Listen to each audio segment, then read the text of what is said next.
Okay, so this is another book I've had for quite some time. This is Practical Chin Na, a detailed analysis of the art of seizing and locking by Zhao Da Yuan, translated by Tim Cartmel.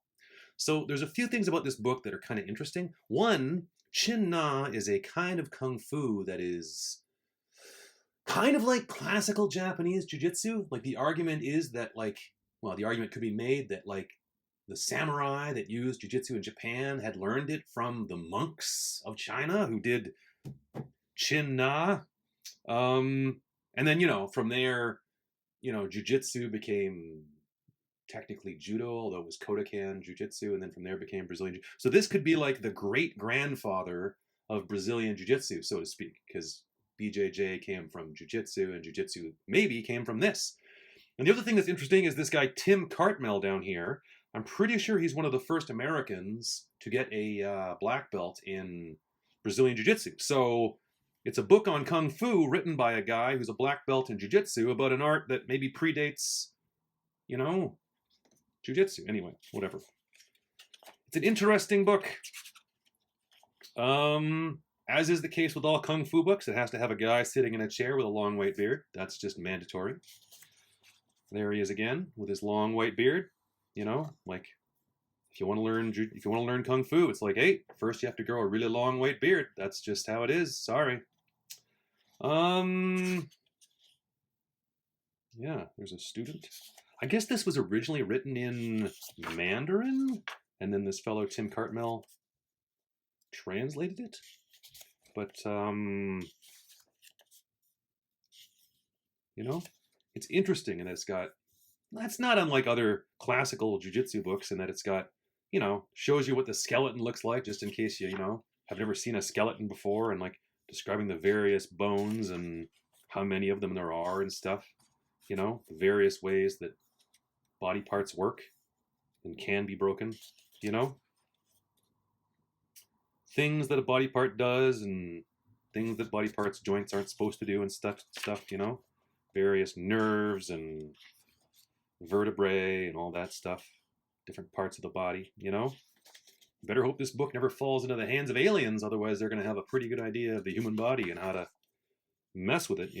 Various ways you can joint lock it and stuff. And bear in mind, a joint lock is different than a submission hold. A submission hold, as we know them, is like something you slowly apply on the ground.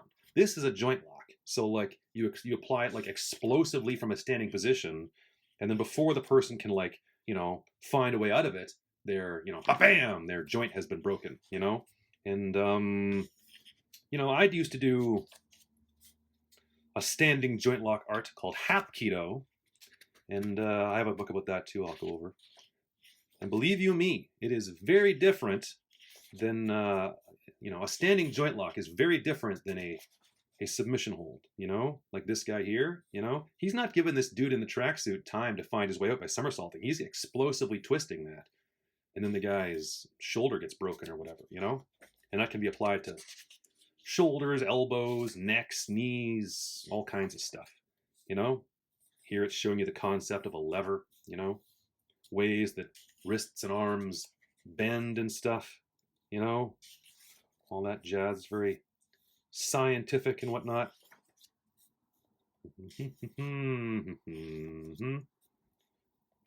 Ways you can twist people's, like this one, the dude's punching at him and you're just whacking him in the elbow and pushing his arm in the other direction,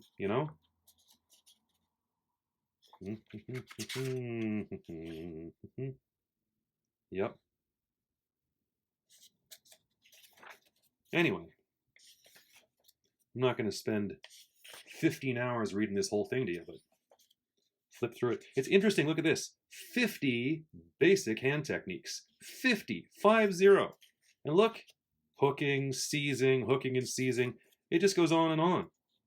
And I thought I had a pretty good understanding of wrist locks and stuff from the Hapkido that I did. But Jesus, look at this. The various, ways you can mess someone's wrist or mess up their elbow from a standing position. And like I said, bear in mind, these are not slowly applied. This is not the gentle art of jiu-jitsu where you're over the period of a few moments, breaking somebody. See, look at it, goes up to 50. See, these are all things that are applied explosively, suddenly, if you will. It really messes up the person's arm, And apparently, you have to wear tracksuits when doing it. That's just that's just something you have to have. Now we've moved on to the head, I guess, and the neck. Different. That's where your eyebrows are,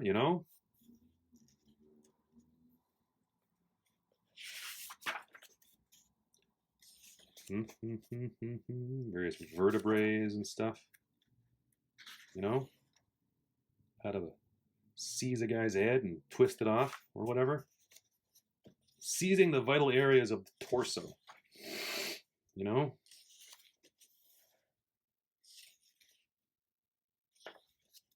Yep. It punches at you, you block it, and you tear off his testicles or something. Jesus. Grab the tailbone. My God.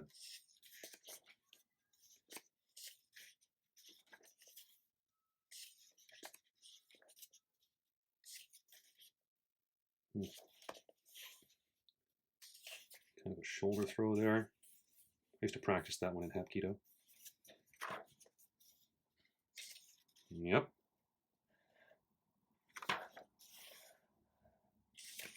Look at that. Jesus. Don't mess with these guys. And I like how at least the illustrations are consistent. I have other books where the illustrations from page to page seem to be, they have like weird facial expressions, or for some reason they're wearing like a business suit.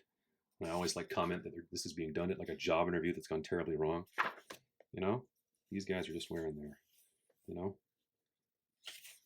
sweats or whatever.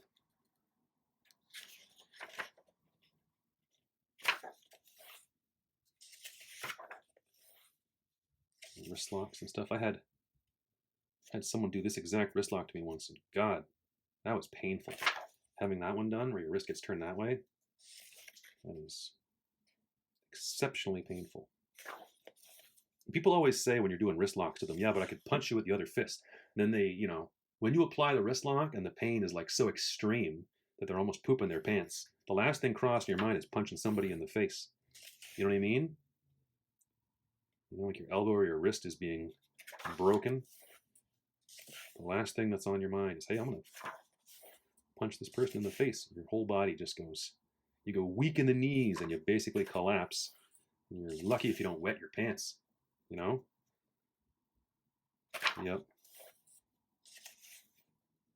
Yippers. Jesus. And would you see this stuff applied in the UFC? No. But in the UFC, it's a totally different situation. People are wearing gloves, people's wrists are taped, they're keeping their distance, they're jabbing, they're, throwing hooks, they're using footwork and stuff. That's different than some, your drunk Uncle Larry just grabs a hold of you at the family reunion. You know what I mean? Totally different. Although this guy here is throwing a jab, so, it is what it is. In my experience, doing joint locks against people who are attempting to punch you is very difficult because the hands move around too quickly. But doing standing joint locks against someone that's just grabbing you from a standing position, it's right there. Especially if they're just grabbing you with one hand and your body's still mobile, so to speak. Yep. Especially this one, the inner wrist turn. If the person grabs you, you can do that one, and you can mess their wrist up. Remember years ago, I did it to a guy in a judo class. He was this huge guy who was grabbing me with like just one hand, and like I couldn't throw him, and for some reason, I don't know, he kind of pissed me off. I forget what had happened, but I was kind of feeling a bit sassy, so I just grabbed his wrist and popped his wrist. And like in the judo class, they had no idea what I'd done. All they knew is that I'd screwed his wrist up. Man, that was not that I was ever a big, when I was doing judo, nobody was a big fan of mine because I was doing mostly sacrifice throws and groundwork, and then to do that, just put me more in the bad books, so to speak. Well, what are you going to do? Anyway, some elbow lock and another elbow lock. My point is, from a standing position, if someone grabs you with just one hand, and two, you have to probably strip the one grip before you can attack the second hand with a joint lock. But if someone grabs you with just one hand, you can seriously screw their arm up or their elbow. you know, which is why like standing wrist locks are illegal in judo, because if they weren't, people would be busting each other's wrists left and right. And you can do a standing elbow lock, whack egatame, but you have to do it slowly. You can't do it explosively, you know. And if you could, I mean, look at the mixed martial arts fighter Shinya Aoki. He has a DVD of his old judo matches, and man, he was cracking dudes with that standing elbow lock, whack egatame, you know. Look at me getting away from, you know, this chin. Here's more of it. Standing joint locks and such. Illustrations of people in tracksuits. See, look, see? Standing joint lock. He's holding you with one hand. Apply. See, it's that inner wrist lock. That one is, there's another inner wrist lock over here. You know? Yep. I had Fabio Gurgel. When I was in Brazil, Fabio Gurgel showed this one. That one's called Mão de Vaca, cow hand. Not that cows have hands, but I'm pretty sure this is the mount. In jiu-jitsu, they grab behind the guy's elbow so he can't pull his hand away. But if you do this, you suddenly bend the guy's hand more than it should go. That hurts, man. That hurts. You know, looks to me starting to sound like Jean LaBelle. I have some Jean LaBelle books too. I should go over those. Oh, look at that. Inside ankle pick. That's nice. I think I saw Ken Shamrock show this one.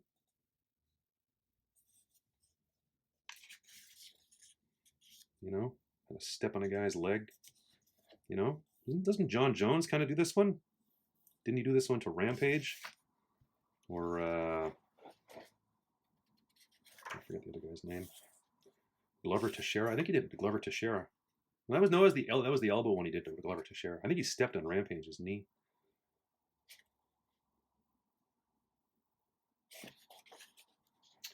Bum bum ba-dum bum. Various trips. Yep. I've seen this one a lot. I'm not sure I'm a fan of that one, but if you do it suddenly, a drunk guy will go down, hit his head on a fire hydrant, and you get a murder charge against you. Yeah, this one too. You know? You see, look, that's a double leg takedown. He's, you know, he's jabbing at you, change levels, down he goes. You know? Like, that's showing the bones of the foot. There you go. Yep. See, and here's about the translator. So this guy was studying, you know, studying Kung Fu, and then those black belts in Kung Fu, various other things. I know this guy's done Jiu-Jitsu as well, which is what makes it interesting. Anyway, there you go. The energy meridians of Chinese medicine. You know? It's fascinating how a book like this can be full of like practical, you know, moves that have been done to me in various martial arts and moves I've seen people do to one another with some effectiveness, and then it gets into this stuff. Although, you know, I've also had injuries that have caused me to go to acupuncture, and even though I don't understand acupuncture, it certainly works. So perhaps there's some legitimacy to this stuff as well. What do I know? You know, here's some other books you can buy. Pakua and 8-diagram palm and all that jazz. Yep. Anyway, there you go. Practical chin.